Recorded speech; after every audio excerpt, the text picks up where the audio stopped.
વંદે માતરમ વિદ્યાર્થી મિત્રો, આજે આપણે પ્રકરણ 3 દ્વિચલ સુરેખ સમીકરણ યુગ્મમાં લોપની રીતના કુલ પ્રશ્નનો અભ્યાસ કરીશું. કાલે આપણે લોપની રીતે ઉકેલ શોધતા શીખેલા અને આદેશની રીતે પણ શોધેલા, પણ એમાં સમીકરણો દ્વિચલ સુરેખ સમીકરણ આપેલા હતા.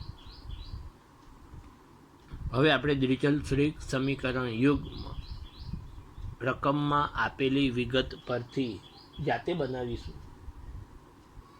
જે આપણે આલેખની રીતમાં અને આદેશની રીતમાં પણ ગણી ચૂકેલા છીએ.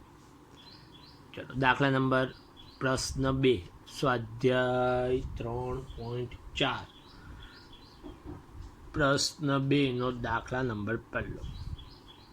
એક અપૂર્ણાંકના અંશમાં 1 ઉમેરતા અને છેદમાંથી 1 બાદ કરતા.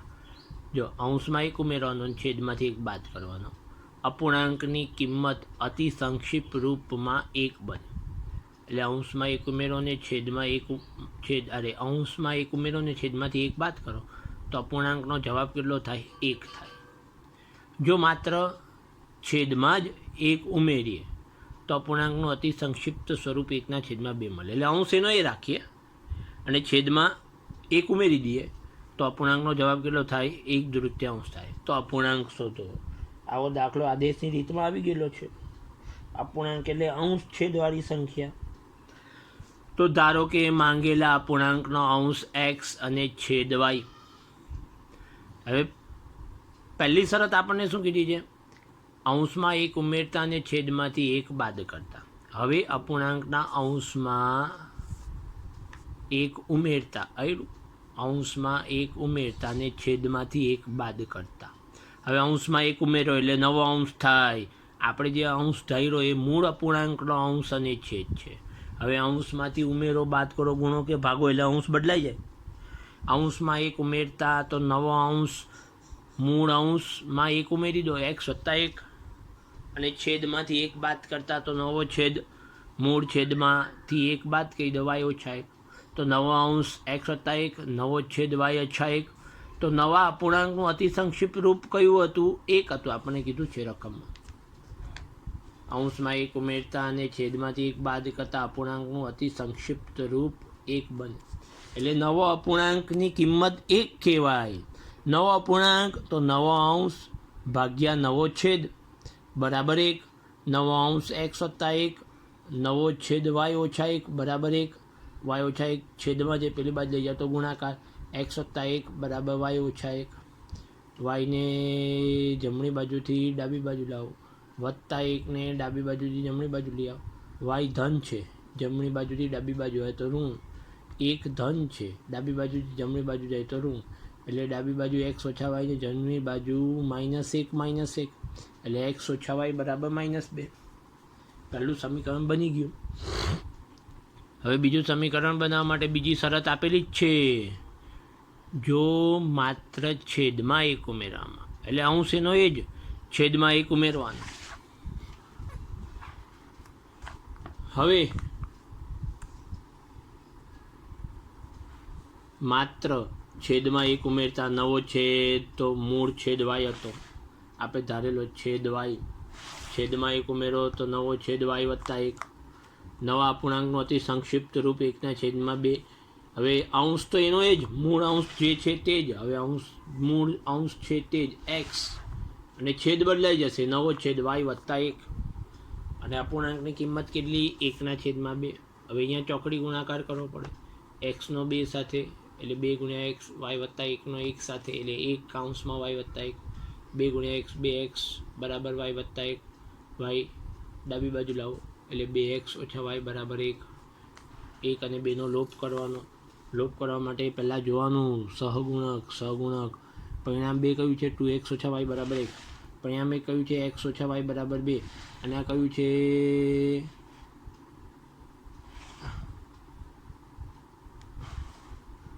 2x - y બરાબર 1. અહીંયા y નો સહગુણક 1 છે, અહીંયા બી y નો સહગુણક 1 જ છે. એટલે બંનેના સહગુણક સરખા છે. અહીંયા y ના સહગુણકનું ચિહ્ન માઇનસ છે, અહીંયા પણ y ના સહગુણકનું ચિહ્ન માઇનસ છે. એટલે બંનેના ચિહ્ન સરખા છે તો બાદબાકી કરવાની. પરિણામ 1 અને 2 ની બાદબાકી એટલે લોપ કરતા.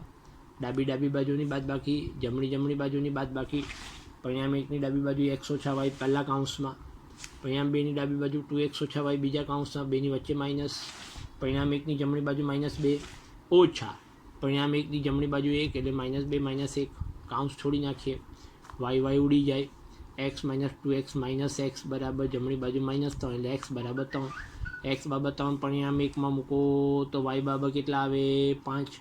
આમ માંગેલો મૂળ અપૂર્ણાંક ધારેલો મૂળ અંશ હતો ઉપર x, નીચે y, xની કિંમત આવી 3, yની કિંમત આવી 5 એટલે મૂળ અપૂર્ણાંક કેટલો મળ્યો 3/5. તો આ લોપની રીતનો કૂટ પ્રશ્ન. હવે કૂટ પ્રશ્નમાં રીત કોઈ બી વાપરો. આલેખની રીતના કૂટ પ્રશ્નમાં બી આપણે સમીકરણ બનાવતા શીખી ગયા.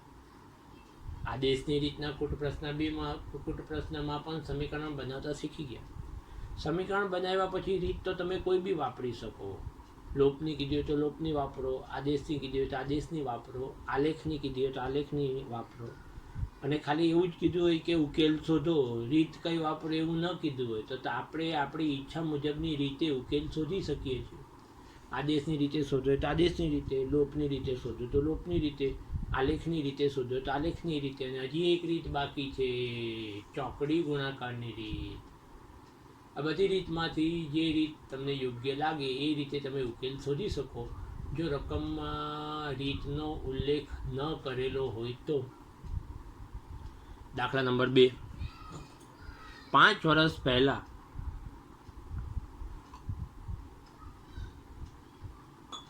નૂરીની ઉંમર સોનુની ઉંમરથી 3 ગણી હતી. આવો દાખલો બી આલેખની રીતમાં આવી ગયેલો છે, ઉંમરવાળો. સમીકરણ ત્યારે બી બનાવેલું હતું, અત્યારના બી સમીકરણ બનાવવાનું છે, ખાલી સમીકરણનો ઉકેલની રીત અલગ છે. સમીકરણ બનાવવાનું તો બધા જ રીતમાં આવ્યું. નૂરીની ઉંમર સોનુની ઉંમરથી 3 ગણી હતી ને 10 વર્ષ પછી નૂરીની ઉંમર સોનુની ઉંમરથી 2 ગણી થશે. તો નૂરી અને સોનુની વર્તમાન એટલે હાલની ઉંમર શોધો. વર્તમાન કાળ નહીં, અંગ્રેજી નહીં, આપણું ગણિત છે. વર્તમાન ઉંમર શોધો એટલે હાલની ઉંમર શોધો. તો બંનેની ધારવાની ઉંમર હાલની જ હોય એવું આગળ બી સમજાવેલું કે વર્ષ પહેલાંની કે વર્ષ પછીની ઉંમર ધારી શકાય નહીં. ધારો કે નૂરીની હાલની ઉંમર x વર્ષ, હાલની હમણાંની, અને સોનુની હાલની ઉંમર y વર્ષ. પહેલી શરતમાં કેટલા વર્ષ પહેલાંની વાત છે? 5 વર્ષ પહેલાં. તો આપણે બંનેની 5 વર્ષ પહેલાંની ઉંમર લખી દઈએ છીએ. 5 વર્ષ પહેલાં નૂરીની ઉંમર 5 વર્ષ પહેલાં હોય તો બાદ કરવાનું કીધેલું. જનરલ નોલેજમાં આવે પહેલાંની ઉંમરમાં બાદ કરવાનું ને પછીની ઉંમરમાં ઉમેરવાનું. આજે 10મા ધોરણના વિદ્યાર્થીની કોઈ વિદ્યાર્થીની ઉંમર 15 વર્ષ હોય અને તમને કોઈ પૂછે તો તમારી 7 વર્ષ પછી ઉંમર કેટલી, તેની માટે 7 વર્ષ રાહ નહીં જોવાની હોય, 15માં 7 ઉમેરી દેવાનું, 22 વર્ષ. તો પહેલાંની ઉંમરમાં બાદ કરવાનું, પછીની ઉંમરમાં ઉમેરવાનું. 5 વર્ષ પહેલાં તો નૂરીની ઉંમર હાલની x વર્ષ હતી, આપણે ઉપર હાલની ઉંમર ધારી, તો 5 વર્ષ પહેલાં x ઓછા 5 વર્ષ. સોનુની ઉંમર હાલની કેટલી છે? y વર્ષ, તો 5 વર્ષ પહેલાં y ઓછા 5 વર્ષ. હવે રકમમાં આપેલી શરત મુજબ 5 વર્ષ પહેલાં નૂરીની ઉંમર સોનુની ઉંમરથી 3 ગણી, એટલે આ બાજુ નૂરીની ઉંમર, આ બાજુ સોનુની ઉંમર, સોનુની ઉંમરની આગળ 3. 5 વર્ષ પહેલાંની ઉંમર લખવાની. નૂરીની 5 વર્ષ પહેલાંની x ઓછા 5 વર્ષ, સોનુની 5 વર્ષ પહેલાંની y ઓછા 5 વર્ષ. નૂરીની સોનું કરતાં કેટલા ગણી? 3 ગણી. સોનું કરતાં 3 ગણી, તો 3 કાં લખવાનો? સોનુની ઉંમરની આગળ. એટલે x ઓછા 5 બરાબર 3 કૌંસમાં y ઓછા 5. હવે આ 3ને અંદર ગુણી નાખીએ. x ઓછા 5 બરાબર 3ને અંદર ગુણો તો y સાથે બી ગુણાય ને 5 સાથે પણ ગુણાય. 3y ઓછા 15. x ઓછા 5 બરાબર 3y ઓછા 15.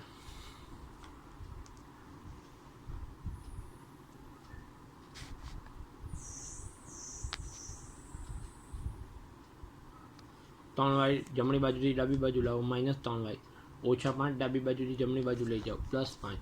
x - 3y બરાબર -15 + 5. -15 + 5 ઓછા વત્તા ઓછા, 15માંથી 5 જાય તો 10, નિશાની મોટી સંખ્યાની. x - 3y બરાબર -10. આ પહેલી શરત પરથી પહેલું સમીકરણ બની ગયું. બીજી શરત એવી હતી કે 10 વર્ષ પહેલાં 10 વર્ષ પછી નૂરીની ઉંમર સોનુની ઉંમરથી કેટલા ગણી? 2 ગણી. તો આપણે બંનેની 10 વર્ષ પછીની ઉંમર લખી દઈએ. હવે 10 વર્ષ પછીની વાત પર પહોંચી જઈએ. નૂરીની હાલની ઉંમર x હતી. 10 વર્ષ પછી હોય તો ઉમેરવાનું x વત્તા 10 વર્ષ. સોનુની હાલની ઉંમર y વર્ષ હતી. 10 વર્ષ પછી y વત્તા 10 વર્ષ. 10 વર્ષ પછી નૂરીની ઉંમર સોનુની ઉંમરથી કેટલી? બમણી, 2 ગણી. એટલે આ બાજુ નૂરીની ઉંમર, આ બાજુ સોનુની ઉંમર. નૂરીની ઉંમર સોનુની ઉંમરથી 2 ગણી, એટલે 2 કાં લખવાનો? સોનુની ઉંમરની આગળ. એટલે x વત્તા 10 બરાબર 2 કાઉન્સમાં y વત્તા 10. કાઉન્સ છોડી નાખો. x વત્તા 10 આ બાજુ કાઉન્સ છોડી એટલે 2 અંદર ગુણાય. 2y વત્તા 20. 2y આ બાજુ લાવો એટલે x માઇનસ 2y વત્તા 10 પેલી બાજુ લઈ જાઓ એટલે 20 માઇનસ 10 એટલે x માઇનસ 2y બરાબર 10. પરિણામ 2. હવે અહીંયા મેં તમને 2 સમીકરણો બનાવી દીધા. લોપની રીતના દાખલા બી કાલે શીખવાડ્યા. તો આ બંને સમીકરણનો કાં સરવાળો કરવાનો કાં બાદબાકી કરવાની, અને લોપની રીતે ઉકેલ જાતે શોધવાનો. સરવાળો કરવા કે બાદબાકી કરવા પહેલાં સહગુણક જોવાનો. સહગુણક સરખા હોય તો જ ડાયરેક્ટ સરવાળો કે બાદબાકી થાય. સહગુણક સરખા નહીં હોય તો પહેલાં કોઈ સંખ્યા વડે ગુણીને સહગુણકો સરખા કરવા પડે. તો ટૂંકમાં આ દાખલો લોપની રીતે જાતે ગણવાનો છે. જાતે નૂરીની અને સોનુની ઉંમર તમારે શોધવાની છે. મેં અડધો ગણાવી દીધો, સમીકરણ યુગ્મ બનાવી દીધા. સમીકરણ યુગ્મનો ઉકેલ જાતે શોધવાનો. ચલો હવે આપણે આગળ વધીએ. કુટ પ્રશ્ન નંબર 3, સ્વાધ્યાય 3.4 ક્વેશ્ચન 2. સ્વાધ્યાય 3.4 ક્વેશ્ચન 2નો ત્રીજો દાખલો થોડોક અગત્યનો છે, કારણ કે પરીક્ષામાં 2 અંકોની સંખ્યાવાળો દાખલો પૂછાય છે.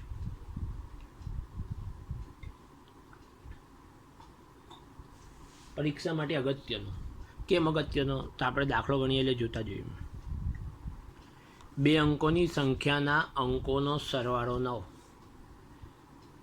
2 અંકોની સંખ્યામાં કેટલા અંક હોય? 2 અંક હોય. 2 અંક કયા કયા? 2 અંક કયા કયા? તો એક એકમનો અંક ને એક દશકનો અંક.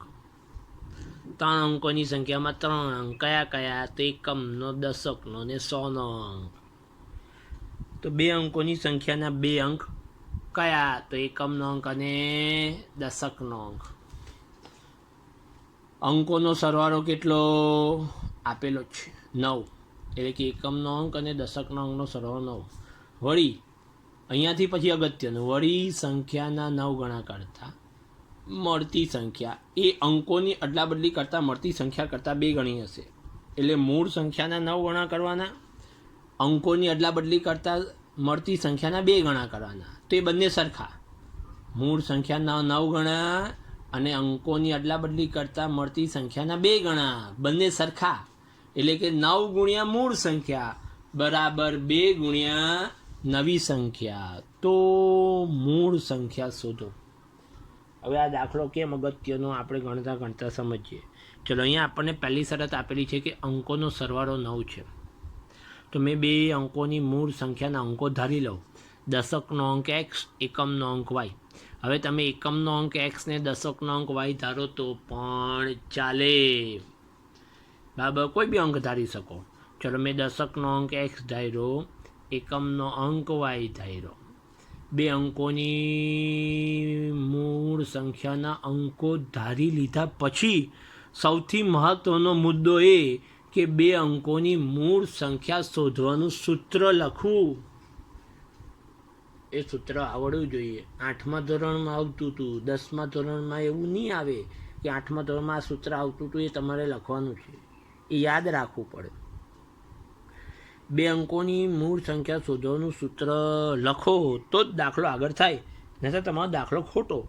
તમે અંકો તો ધારી લીધા, એકમનો અંક ને દશકનો અંક x અને y ધારી લીધા પછી 2 અંકોની મૂળ સંખ્યા શોધવાનું સૂત્ર લખવું પડે, જરૂરી છે. તો 2 અંકોની મૂળ સંખ્યા શોધવાનું સૂત્ર જો અહીંયા લખેલું છે.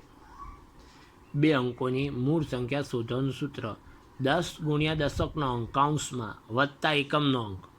આ સૂત્રમાં તમે દશકનો અંક અને એકમનો અંક મૂકો ને તો તમને મૂળ સંખ્યા મળે. ખાલી દશકનો અંક અને એકમનો અંક બાજુમાં લખવાથી મૂળ સંખ્યા બને નહીં. સૂત્રમાં કિંમત મૂકવી પડે, અને આ સૂત્ર નહીં આવડે તો દાખલો નહીં આવડે. તો બે અંકોની સંખ્યા શોધવાનું, મૂળ સંખ્યા શોધવાનું સૂત્ર 10 ગુણ્યા દશકનો અંક વત્તા એકમનો અંક.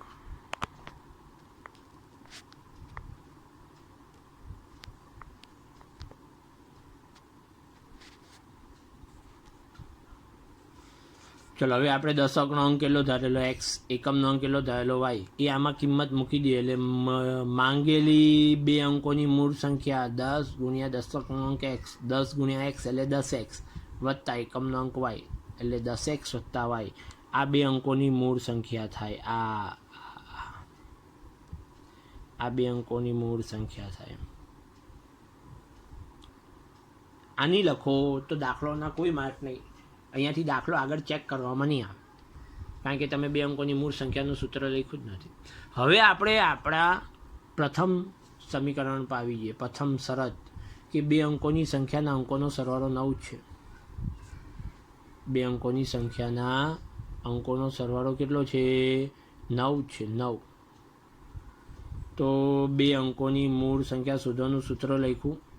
એમાં જે દશકનો અંક અને એકમનો અંક એક્સ અને વાય ધારેલો એ મૂકી દીધો એટલે મૂળ સંખ્યાનું સૂત્ર મળ્યું 10x વત્તા વાય. હવે આની આ સૂત્રમાં તમે એક્સ અને વાય મૂકો તો તમને મૂળ સંખ્યા મળે. હવે પ્રથમ શરત મુજબ સંખ્યાના અંકોનો સરવાળો કેટલો છે? 9 છે. 9 એટલે દશકનો અંક વત્તા એકમનો અંક બરાબર 9. દશકનો અંક એક્સ, એકમનો અંક વાય, એક્સ વત્તા વાય બરાબર 9.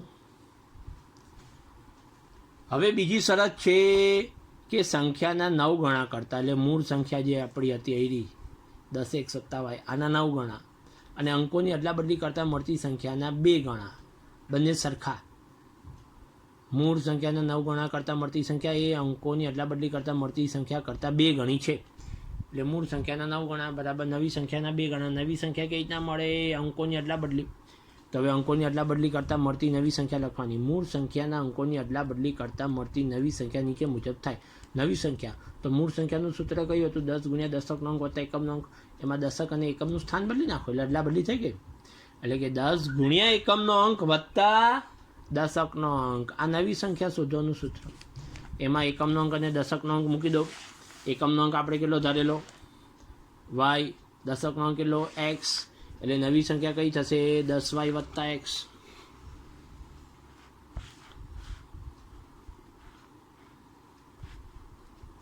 નવી સંખ્યા કઈ થશે? 10y વત્તા એક્સ.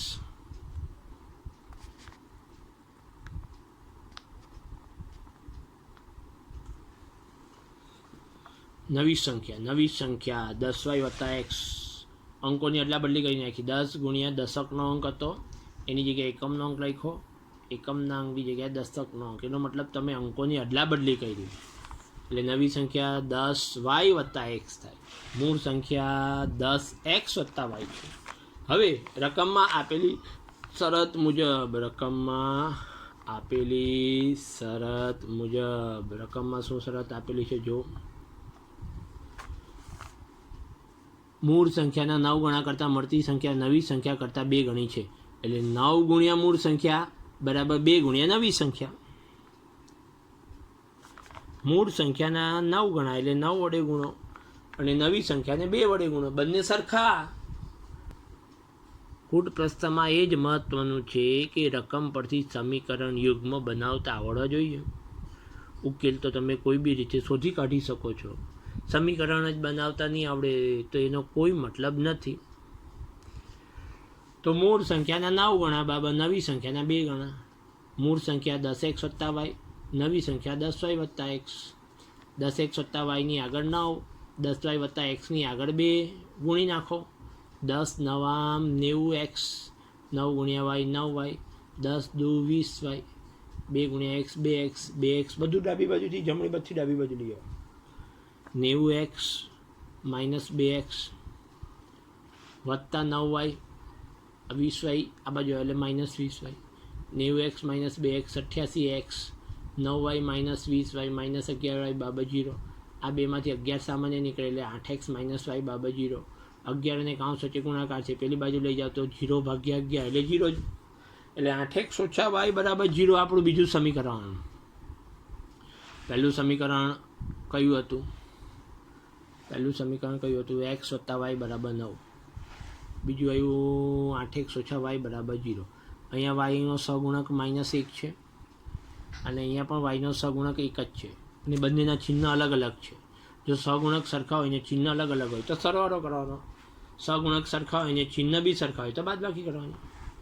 પરિણામ 1 અને 2નો સરવાળો કરવાનો એનો મતલબ ડાબી બાજુનો સરવાળો અને જમણી બાજુનો સરવાળો.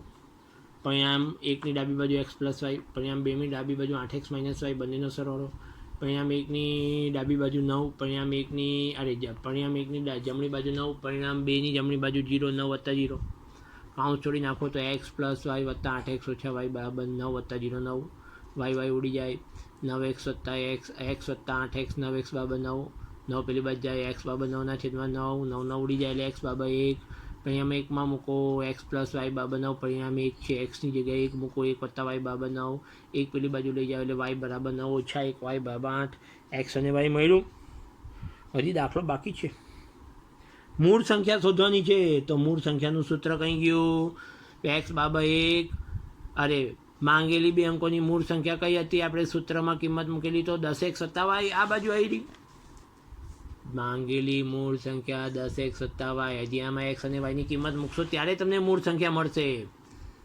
10x વત્તા y, xની જગ્યાએ 1, yની જગ્યાએ 8, 10 × 1 એટલે 10 વત્તા 8 18. 10 18 10 વત્તા 8 18. તો આમ 2 અંકોની મૂળ સંખ્યા કઈ થઈ? 18. તો અહીંયા તમે 2 અંકોની મૂળ સંખ્યા શોધવાનો દાખલો ગણ્યો. આ કુટ પ્રશ્ન પરીક્ષા માટે અગત્યનો હોય છે, જે અવારનવાર પરીક્ષામાં પૂછાય છે. 2 અંકોની સંખ્યાવાળો આ કુટ પ્રશ્ન દ્વિચલ-સુરેખ સમીકરણ યુગ્મનો દાખલો છે, એટલે ત્રીજા પ્રકરણનો દાખલો છે. આપણે આના પછી જે ચોથું પ્રકરણ ભણીશું ને દ્વિઘાત સમીકરણ, એમાં બી 2 અંકોની સંખ્યાનો કુટ પ્રશ્ન આવશે. એટલે પરીક્ષામાં જ્યારે કુટ પ્રશ્ન પૂછે ને ત્યારે કાઉન્સમાં લખેલું નહીં હોય કે પ્રકરણ 3નો દાખલો છે કે પ્રકરણ 4નો દાખલો છે. તમારે જાતે નક્કી કરવાનું કે આ ત્રીજા પ્રકરણની રીતે ગણવાનો છે કે ચોથા પ્રકરણની રીતે ગણવાનો છે. એ તો આપણે જ્યારે ચોથા પ્રકરણમાં 2 અંકોની સંખ્યાવાળો દાખલો આવશે ત્યારે હું તમને સમજાવીશ. ચલો, અહીં તમે 3 કુટ પ્રશ્ન ભણ્યા. એમાં એક કુટ પ્રશ્નમાં લોપની રીતે ગણતરી કરવા જાતે આપી. 2 કુટ પ્રશ્નમાં લોપની રીતે મેં ગણતરી કરીને બતાવી. હજી એક આપણે દાખલો જોઈએ, દાખલા નંબર 4. આ બી અગત્યનો કુટ પ્રશ્ન છે. કુટ પ્રશ્ન અગત્યના કારણ કે એમાં રીત તમારે ભલે ગમે તે કરો, સમીકરણ તો બનાવવાના જ ફરજિયાત. સમીકરણ સાચા બનશે તો તમે કોઈ બી રીત કરો જવાબ આવી જ જશે. સમીકરણ જ ખોટા બનાવ્યા તો રીતનો કોઈ મતલબ નથી. દાખલા નંબર 4. કુટ પ્રશ્નમાં દાખલા નંબર 4. મીના ₹2000 ઉપાડવા બેંકમાં ગઈ હતી.